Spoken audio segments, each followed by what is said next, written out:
बिस्मिल्लाहिर्रहमानिर्रहीम, अस्सलाम वालेकुम। मैं हूं ईसा नकवी। आज बुध 31 अगस्त है। आपने देखा होगा थंबनेल पर मैंने लिखा है फाइट, कॉम्प्रोमाइज़ और सरेंडर। सस्ते प्याज़ों का महंगा सौदा, टमाटरों के एवज़ पाकिस्तानी सफारतकारों के हाथ पांव काटने की तैयारी, इस्टेब्लिशमेंट के तेवर क्या हैं। इस वीडियो में इसी मामले को मैं आपको समझाने की कोशिश करूंगा, कुछ गुत्थियां सुलझाने की कोशिश करेंगे। आपको मालूम है कि इस वक्त पाकिस्तान अपनी तारीख के एक बदतरीन सैलाब से दो चार है। पाकिस्तान में सैलाब की तबाहकारियाँ आपके सामने हैं। लगभग 3.5 करोड़ अफराद बराह रास्त मुतासर हुए हैं। 8 लाख से ज़ायद मवेशी बह गए हैं। 2000 के करीब लोग अपनी जानों से हाथ खो बैठे हैं। 2 मिलियन एकड़ रकबे पर मौजूद फसलें तबाह हो चुकी हैं। कई लाख घर जो हैं वो मुकम्मल तौर पर तबाह हो चुके हैं, और जो तबाह नहीं हुए वो भी बड़ी मखदूश हालत में हैं। लोगों की पूरी ज़िंदगी के असासे, जमा पूंजी पानी अपने साथ बहा कर ले गया है। और फिर जो लोग बराह रास्त मुतासर नहीं हुए उनके ऊपर एक बहुत बड़ा इम्पैक्ट आ रहा है। जो सैलाब की तबाहकारियाँ हैं, क्योंकि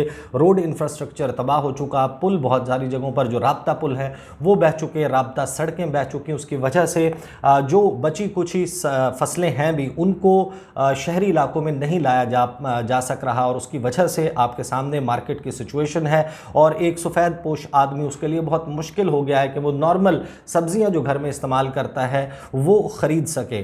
प्याज और टमाटरों की जो कीमत है वो आपके सामने है कि कई 100 गुना जो है उसमें इजाफा हो चुका है गुज़श्ता तकरीबन 10 रोज़ में। और वो टमाटर जो शायद 100 के करीब, 80 के करीब या 70 के करीब बिकता था, वो 300-400 में भी कहीं पर अवेलेबल है और कहीं पर नहीं। प्याज़ों की भी यही सूरत हाल है। और इस दौरान हमारे सामने एक ख़बर आती है, एक गुफ्तगू है जो अब नेशनल डिबेट का हिस्सा बन गई है। टीवी चैनल्स इस पर बातें कर रहे हैं। एक गुफ्तगू की पाकिस्तान के वज़ीर ख़जाना मिफ्ताह इस्माइल ने। मिफ्ताह इस्माइल की जो गुफ्तगू है उसमें वो ये बताते हैं कि भारत के साथ तजारत जो है, उनकी जो बात से तासुर मिलता है वो होनी चाहिए, और क्यों नहीं पाकिस्तान को सस्ते प्याज और टमाटर भारत से लेने चाहिए जिस वक्त हमारे यहाँ ये सूरत हाल है। तजारत वाला मामला जो है उसके ऊपर बहस शुरू हो गई। अच्छा, अब ये फाइनल नहीं है कि पाकिस्तान इन सस्ते प्याज़ों और सस्ते टमाटरों को भारत से ख़रीदने जा रहा है या नहीं, इसके लिए क्या तरीक़ाकार होगा, क्योंकि एक मिक्स्ड मैसेजिंग है। फॉरेन मिनिस्टर बिलावल भुट्टो ज़रदारी की बात कर लें, प्राइम मिनिस्टर शहबाज शरीफ की, जिस वक्त वो इंटरनेशनल मीडिया से बात करते हैं तो उसमें मिक्स्ड मैसेजिंग है। यानी आप ये भी कह रहे हैं कि तजारत खोल लें और फिर उसके हवाले से एक डिबेट तो जनरेट करवा रहे हैं, तासुर दे रहे हैं, लेकिन कोई टेंजिबल प्रॉपर बात सामने नहीं आई। ना ही आपने ये कहा कि हाँ हम ट्रेड अताशी जो है वो भारत में तैनात करने जा रहे हैं। दूसरी तरफ क्या हो रहा है, इंडिया में जो है वो इंडियन प्राइम मिनिस्टर की ट्वीट आई एम श्योर के सारे लोगों ने देखी होगी, जिसमें वो अफसोस का इजहार कर रहे हैं सैलाब की तबाहकारियों का। और जयशंकर जो हैं वो रीजनलिज्म के हवाले से जो गुफ्तगू कर रहे हैं उसमें भी आपको नज़र आता है कि बर्फ़ पिघल रही है पाकिस्तान और इंडिया के दरमियान। अगर ये सारा मामला अभी तय नहीं भी पाता तो फिर जो सितंबर के वस्त में शंघाई ताउन तंजीम का सरबराह इजलास होने जा रहा है समरकंद में, वहाँ पर प्रॉबेबली साइड लाइन्स पर अब ये फ़िज़ा बन गई है कि पाकिस्तान और भारत के वज़राए आज़म मुलाकात करेंगे, जिसका इंदिया वज़ीर आज़म शहबाज शरीफ ने जो इंटरनेशनल मीडिया के साथ गुफ्तगू की कि वो बातचीत के लिए तैयार हैं इंडिया के साथ, इस सारे मामले से वो तासुर मिलता है। अच्छा, ये तो है वो प्रीफेस जो मैंने आपके सामने रखना था कि हम किस सियाक व सबाक में ये गुफ्तगू कर रहे हैं। अब आ जाते हैं बेसिकली ये जो सोच है कि पाकिस्तान और भारत के दरमियान ताल्लुकात नॉर्मलाइज होने चाहिए, तजारत होनी चाहिए, और बकाए बाहमी के जो उसूल हैं यानी कि म्यूचुअल को एग्जिस्टेंस के जो रूल हैं उसके तहत इन दो ममालिक को रहना चाहिए। आप अपने जहन में रखिए कि कोई भी मुतवाज़न जहन का शख्स, कोई भी बैलेंस्ड माइंड, कोई भी सेन दिमाग जो है वो इस बात से इनकार नहीं कर सकता। और इस हवाले से आपको मालूम है कि पाकिस्तान की पावरफुल मिलिट्री इस्टेब्लिशमेंट, पाकिस्तान और भारत के ताल्लुकात के हवाले से जो पॉलिसी फार्मूलेशन है उसमें एक बहुत बड़ा हिस्सा जो है वो पाकिस्तान की मिलिट्री इस्टेब्लिशमेंट का। और army chief general Qamar Javed Bajwa, जब आप उनकी गुफ्तगू सुनते हैं, उनकी राय का इजहार सुनते हैं, तो आपको अक्सर ये मालूम होता है कि उनकी सोच जो है वो इसके पीछे मौजूद है। तो पहले एट द आउटसेट मैं आपको बता दूं कि इसमें कोई बात गलत नहीं है। Army chief general Qamar Javed Bajwa अगर ये बात कहते हैं तो ये बहुत खुश आइंद है, बहुत बेहतरीन बात है कि पाकिस्तान और इंडिया के दरमियान तजारत हो, पाकिस्तान और इंडिया के दरमियान ताल्लुकात बेहतर हों, और उसके लिए एक बेहतर तरीक़ाकार के ज़रिए आप उस नतीजे तक पहुँचें। लेकिन ये फ़ाइट का, कॉम्प्रोमाइज़ का और सरेंडर का क्या मामला है, अब ज़रा इसको एक्सप्लेन कर लेते हैं।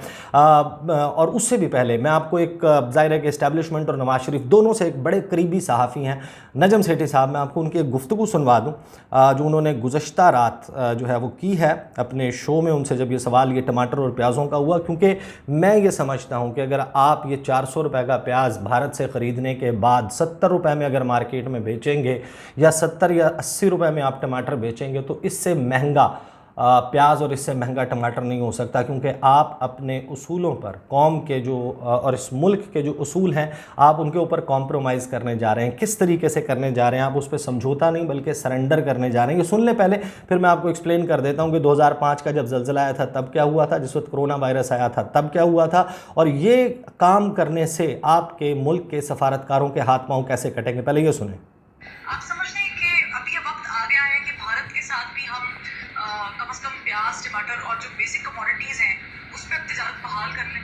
देखिए, 2 साल पहले जनरल बाजवा ने एक कॉन्फ्रेंस और सेमिनार में एक बात कही थी कि पाकिस्तान अपना रुख, सियासी रुख जो है वो बदलना चाहता है, बदलेगा। हम जियो स्ट्रेटजी की तरफ तवज्जो नहीं देंगे, जियो इकोनॉमिक्स की तरफ तवज्जो देंगे। और उसमें उन्होंने ये कहा था कि हम अब अपने हमसाय मुल्कों के साथ नॉर्मलाइज करें तल्लुकात, ताकि हम तजारत की तरफ तवज्जो दे सकें और इकोनॉमिक अपलिफ्ट अपने लोगों के लिए। और लड़ाई, जंग, जिहादवाद, इशारा ये था कि अब वो हम उधर उसको ख़त्म करने जा रहे हैं। हम अपने लोगों की भलाई के लिए इकोनॉमिक्स के ऊपर फोकस करेंगे ताकि कुछ डेवलपमेंट हो। उस सिलसिले में उन्होंने ये भी कहा था कि हमारे ट्रेडिंग पार्टनर्स वो अमेरिका भी है और यूरोप भी है, और इसलिए उनकी तनकीद करना मुनासिब नहीं है। यकीन थी तो खान साहब ने यू टर्न ले लिया। खान साहब ने कहा नहीं, हम नहीं करेंगे। तो मैंने उस वक्त जो तजिया किया था, मैंने कहा था इस्टेब्लिशमेंट काफ़ी परेशान होगी कि एक तरफ चीफ ऑफ इस्टेब्लिशमेंट एक ऐलान कर रहे हैं कि हम इसकी तरफ, ये इकोनॉमिक्स की तरफ जा रहे हैं, नॉर्मलाइजेशन की तरफ जा रहे हैं, तो ये नहीं करने देंगे। आज वही सूरत हाल होगी। बेहतर अच्छा जी, ये तो जनाब उन्होंने बताया कि क्या बैकड्रॉप है, आर्मी चीफ ने क्या कहा था, इमरान खान ने यू टर्न लिया और उन्होंने कहा कि हम भारत के साथ तिजारत नहीं करेंगे।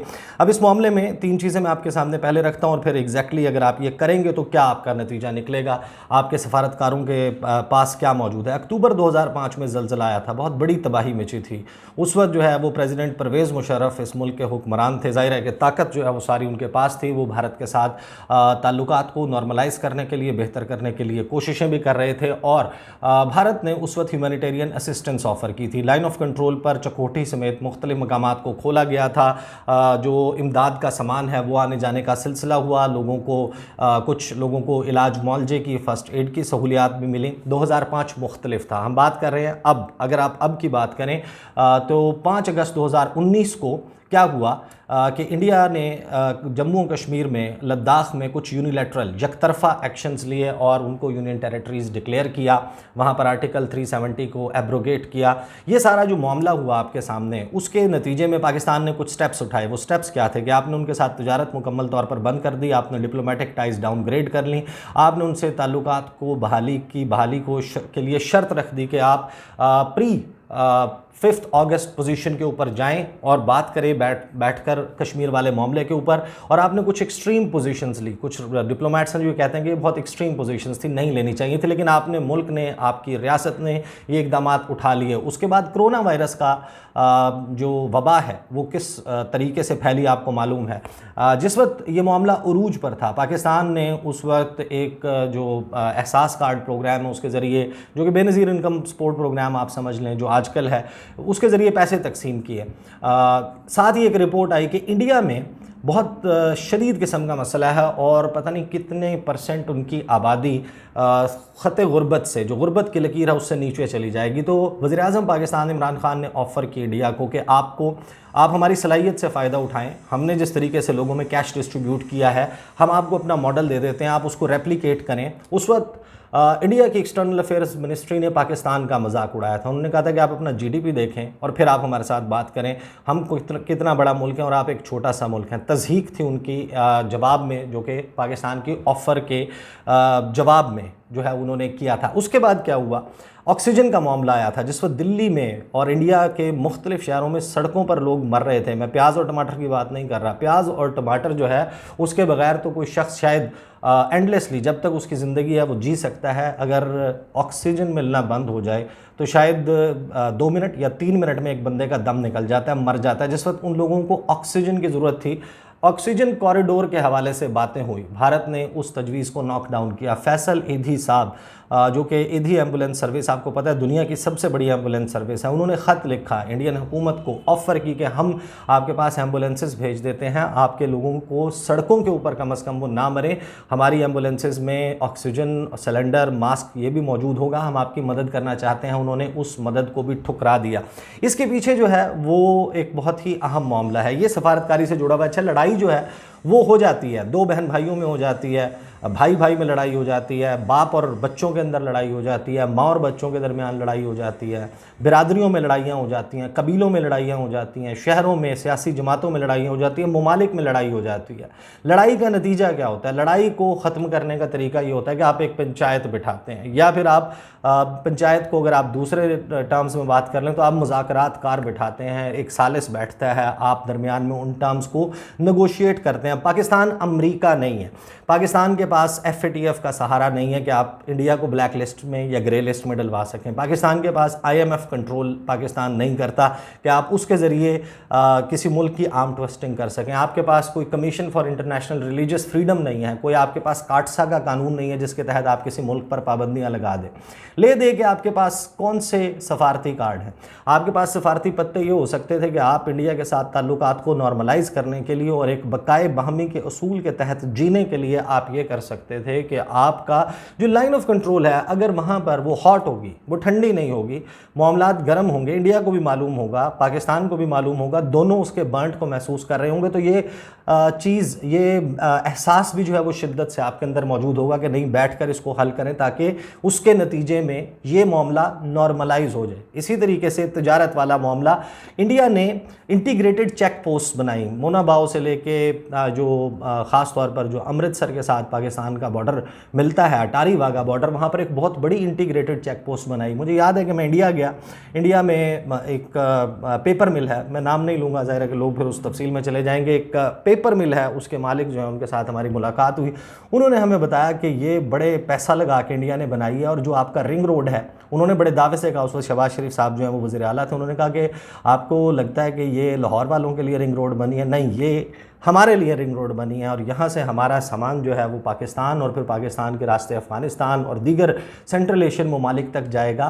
तो ये सोच थी उनकी। अच्छा, जब ये सारा मामला चल रहा था तो अटारी वाघा बॉर्डर पर जो सड़क आती है अमृतसर से, उसके राइट लेफ़्ट पर जो ज़मीनें हैं, जो 5,000 रुपये कनाल कोई ख़रीदने के लिए तैयार नहीं था, उसकी कीमत कई हज़ार% जो है वो बढ़ी और बहुत महंगी हो गई, क्योंकि लोगों को लग रहा था कि तजारत खुलने वाली है और इंडिया की जो वादे हैं कि अपने इन लोगों की इकोनॉमिक अपलिफ्ट करनी है, तो अगर पाकिस्तान के साथ तजारत होगी, पाकिस्तान के रास्ते तजारत होगी, तो ये उनके लिए बहुत अहम है। ये भी आपके पास एक कार्ड मौजूद है कि आप लंदन के इस वक्त मज़ाफ़ात में अगर कहीं बैठ कर बैक चैनल डिप्लोमेसी कर रहे हैं तो आपके सफारतकारों के पास कोई कार्ड्स, कोई पत्ते होने चाहिए। आप कर क्या रहे हैं कि आप सस्ते प्याज और सस्ते टमाटर के एवज़ लाइन ऑफ कंट्रोल जो है वो आप 25 फरवरी 2021 ऑलरेडी आप उसके ऊपर कर चुके कि आपने लाइन ऑफ कंट्रोल के ऊपर कोई एक्सचेंज नहीं होगा इंडिया और पाकिस्तान। उसके बाद आपने देखा कि कोई इंसिडेंट जो है वो भी रिपोर्ट नहीं हुआ। इसी तरीके से अब अगर आप तजारत को भी नॉर्मलाइज़ कर लेंगे तो हमारे सफारतकार क्या बैठेंगे, क्या बात करेंगे? आपने या तो आपने फ़ाइट करना है, जब आपने डिसाइड कर लिया कि आप फ़ाइट नहीं कर सकते तो आपने कॉम्प्रोमाइज़ करना है। कॉम्प्रोमाइज़ दोनों तरफ से होता है, समझौते पर आप पहुंचते हैं, किसी एग्रीमेंट पर पहुंचते हैं, कोई चीज़ इंडिया फोरगो करता है, गिव अप करता है, कोई मामला पाकिस्तान गिव अप करता है, कुछ आप छोड़ते हैं, कुछ वो छोड़ते हैं, तो आप किसी कॉम्प्रोमाइज़ पर पहुँचते हैं। लेकिन आप अगर हर चीज़, आपके पास जो पॉइंट मौजूद है, आप उठाकर इस तरीके से इंडिया को दे देंगे तो फिर ये सरेंडर कहलाएगा। मिफ्ता इस्माइल साहब, आप जो सब्जियां सस्ते दामों ख़रीदने की कोशिश कर रहे हैं, जो आप प्याज और टमाटर सस्ता ख़रीदने की कोशिश कर रहे हैं, तजारत होनी चाहिए इंडिया के साथ, लेकिन जिस तरीके से, जिस वक्त में, जिस सूरत हाल में आप कर रहे हैं, उन्होंने आपसे ऑक्सीजन नहीं ली थी, क्योंकि उनको मालूम था कि फिर पाकिस्तान जो है वो उसका एक तासुर भी पूरी दुनिया में जाएगा, वो इसको जता भी सकता है और एक हाई मोरल ग्राउंड पे भी होंगे। उनके अपने लोग जो हैं वो ये कहेंगे कि देखें पाकिस्तान कितना अच्छा है। तो उन्होंने अपने जो कौमी प्रिंसिपल्स हैं, जो नेशनल प्रिंसिपल्स हैं, मुल्क के उसूल हैं, उन असूली पोजीशंस के ऊपर उन्होंने कॉम्प्रोमाइज़ नहीं किया। आप यहाँ पर लोगों के लिए सस्ती टमाटर और सस्ते प्याज की फरामी के लिए कर लेंगे ये, लेकिन मेरे ख़्याल में इससे ज़्यादा महंगा सौदा सस्ते प्याज़ों और टमाटरों का नहीं हो सकता। अगली वीडियो में मैं आपके साथ एक बहुत ही अहम मामला रखूँगा, क्योंकि बिलावल भुट्टो ज़रदारी पाकिस्तान के वज़ीर ख़ारजा हैं और सैलाब की सूरत हाल है। कोई बहुत दलेराना किस्म के और बड़े बेबाकाना तरीके से कुछ झूठ बोले जा रहे हैं इस सारे मामले में। बिलावल भुट्टो ज़रदारी का सैलाब के दौरान जो किरदार है बतौर वज़ीर ख़ारजा, बतौर चेयरमैन और बतौर इंसान कैसा रहा, इसके हवाले से अगली वीडियो में बात करेंगे। अब तक के लिए मुझे इजाज़त दीजिए। अल्लाह हाफ़िज़।